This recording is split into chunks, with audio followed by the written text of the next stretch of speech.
All right, those were the top headlines that we're tracking for you at this hour. But let's get started with the top stories. And first, let's talk about oil, which has remained above $110 per barrel on Wednesday as the Trump administration mulled a response to Iran's latest proposal.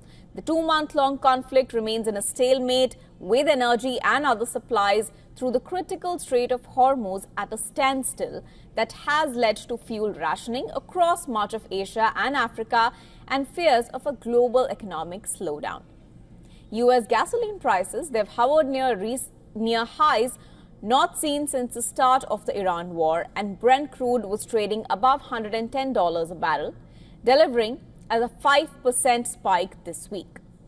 Energy markets have been on the edge since the start of the Iran war 2 months ago, and over the past week, the wild gyrations are a direct reflection of the broad uncertainty in West Asia peace discussions. Brent has surged from about $60 per barrel at the start of the year to nearly $110 due to the Iran war.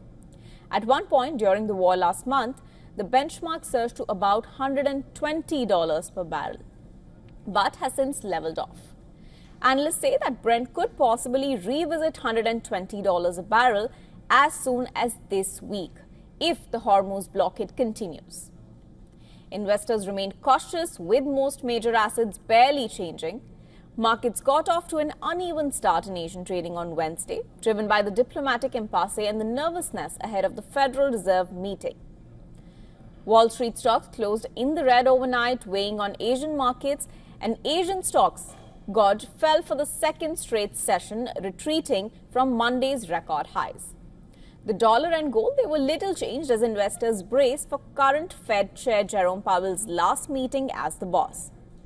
Meanwhile, Bitcoin, that hovered under $76,800, pointing to a lack of clear direction for the markets.